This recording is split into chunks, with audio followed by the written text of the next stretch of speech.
And to provide insights into these developments, we are joined by Arjan Aguirre, Assistant Professor at Ateneo de Manila University's Political Science Department.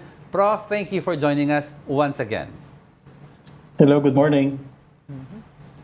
Alright, siguro, madami kasing na pag-uusapan ngayon eh. Siguro, let's go to the latest survey ng Pulse Asia, kung saan nakalagay po doon, pinakamataas pa rin po ng rating or trust rating itong mga Duterte. Were you surprised by that result? That was, I think, done a week before the elections. Honestly, no, I'm not really surprised.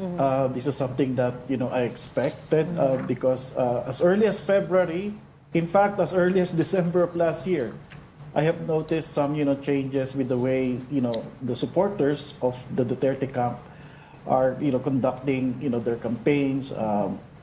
Most of the time, you can see this online. So it intensified during the campaign period, wherein you saw many people, influencers, talking heads, talking about the impeachment case. And when Duterte, the father, was arrested in March, again, the messaging became clearer. It helped the campaign of the senatorial candidates of the Duterte camp. And with this recent Pulse Asia survey, this is something that that only reflects the changing mood or the public opinion this last month. Yeah, but can we still say that, can we believe this survey still? Kasi these are the same parang survey firm na... Took out sila, bam. Oo, diba? Sabi nila, before, iba yung lumabas din dun sa, sa naging midterm election results natin.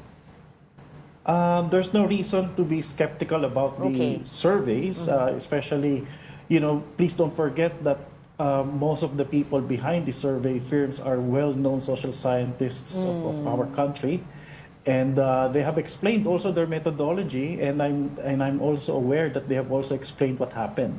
Again, they did not miss naman eh. They did not parang commit a mistake when it comes to giving us the information about regarding the pulse of the people for for a particular month. Again, surveys, don't forget, they are just snapshots of a particular period of time, and again, in 1 month, and anything can change. So yun yung aking point dito.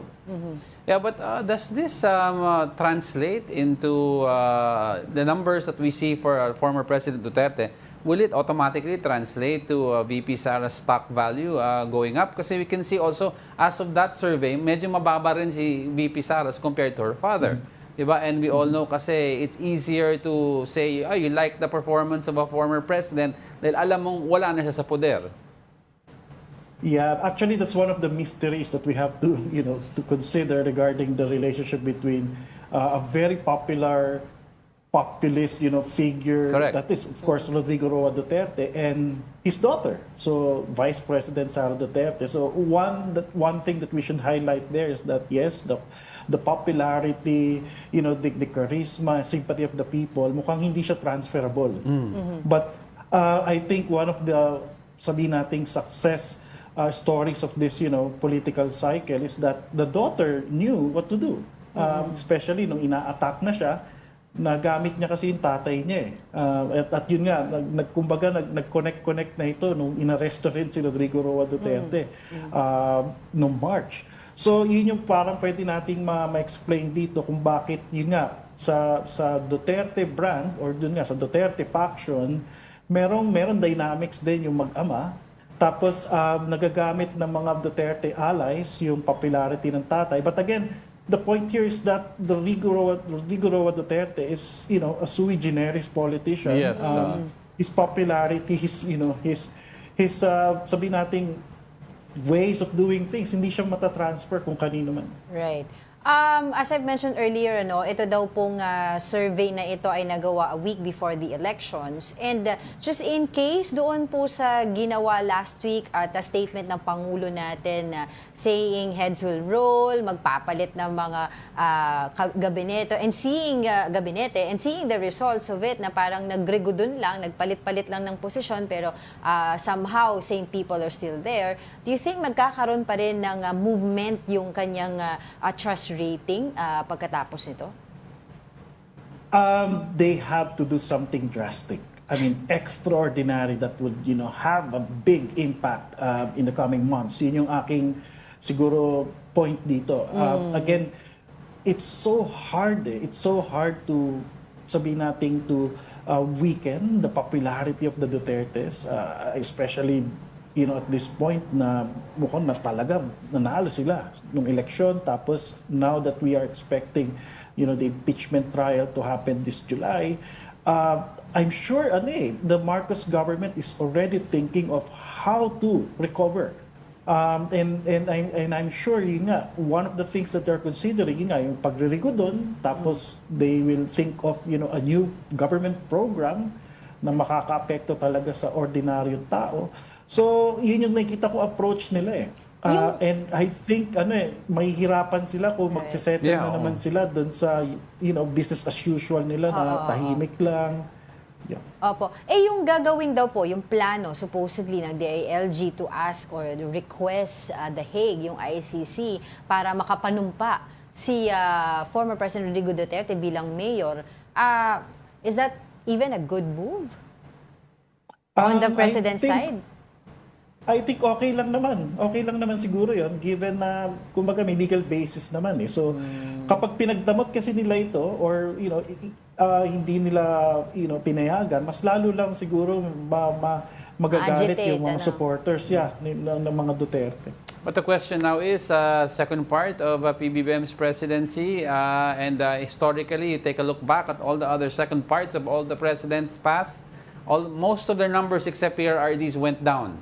Do you see PBBM's numbers now start to curve going down on a steep decline? Yeah. Nothing extraordinary is happening pa rin So ako, ang nakikita ko talaga dyan is, again, we have approached this second part, or we are approaching the second part of his rule, lame duck, parang moment. So itong paglirigo doon, itong mga recent changes na nakita natin, again, related ito doon sa ina-expect nilang pagbabari ng kanyang popularity. So I know it's too early to ask this, no? Of course, we all know 2028 is around the corner. We're taking a look at VP Sara right now. Nagparamdam si Senator Risa Ontiveros, but should we also be taking a look at Senator Bongo, given how high his position is and the number of votes he received? So this could possibly be Bongo, Sara going against each other? Yes, I'm also thinking that with this dynamics between Sara Duterte and Bongo, mukhang magkakaroon din sila ng internal na tension doon. This is not the first time that we have heard of Senator Bongo saying something about his relationship with Sara Duterte. In fact, in 2022 pa lang di ba? So before the campaign started, nag-file din ng candidacy si Bongo, tapos they were very vocal of the kind of relationship that they had that time. Pero parang yung ni FPRRD, it rubs off more on Bongo than VP Sara. Ayun ang take ng ibang tao. Do you agree with that? Basta ako sa pagkakaalam ko, itong closeness ni Senator Bongo kay former President Rodrigo Duterte, meron itong ibang quality na kumbaga nagagamit ni Bongo sa kanyang political career, at yun namang relationship ni Sara Duterte sa kanyang tatay ay iba rin.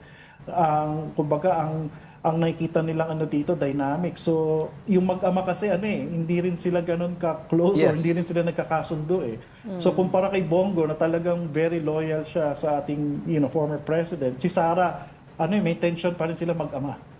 But given this survey result, Prof, do you think this will affect the development or movement of the impeachment trial against VP Sara? Okay, so that's in terms of yung senators, judges looking at it.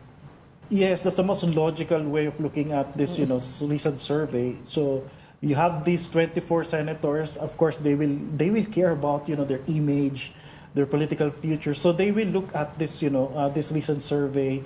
Again, this involves public opinion. But don't forget that, the impeachment trial will begin July. So marami pa pwede mangyari. Right. So the impeachment, trial will involve, of course, yung prosecution panel. At again, I'm also expecting that the prosecution panel will, try its best talaga to give us, Solid the evidences evidence, that we need. That we need the information, that would really convince the senators. To think of, the right judgment that they can give to the Vice President Sara Duterte. This is the impeachment is going to be a televised event. Well, that's what they call it, an event, no?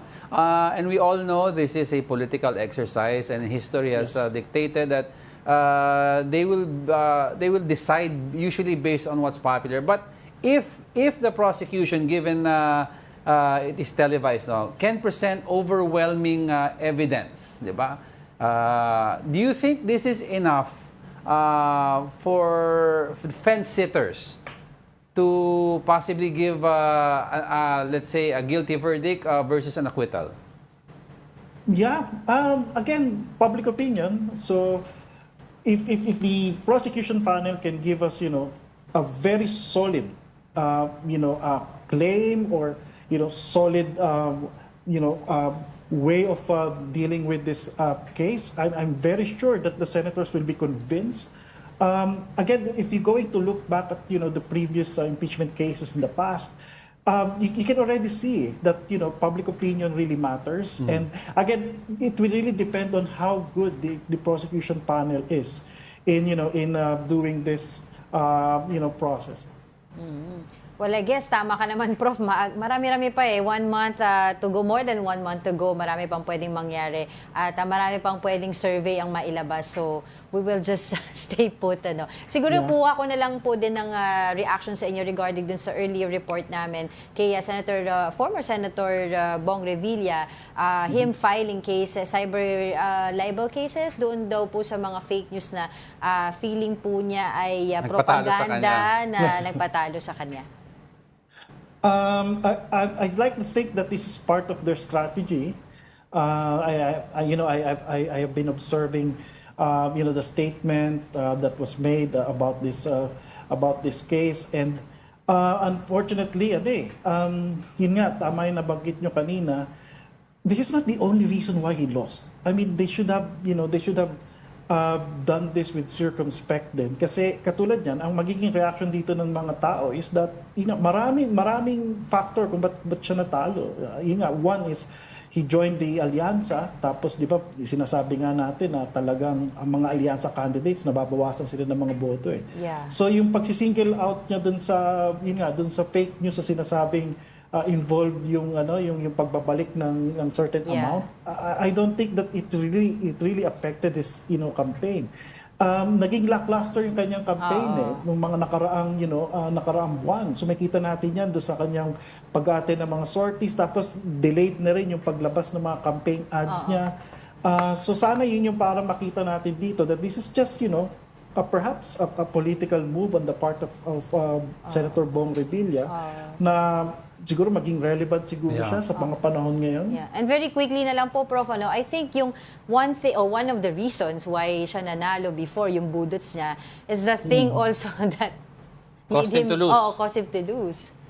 Yeah, I mean, the bulldots dancing, this has become one of the, sabihin nating, popular memes online. And kung yung parang ina-attribute nilang reason kung bakit siya natalo, yung fake news, I don't think so. Kasi maraming tao pa rin na sa ngayon alam na yung bulldots, thing, connected sa kanya yun . Yun yung parang naging siguro trademark dapat nire-consider. Oo. Alright. Maraming salamat po sa inyong oras muli, and hope we can see you still again. Thank you so much for your insights, Arjan Aguirre, Assistant Professor at Ateneo de Manila University's Political Science Department. Thank you.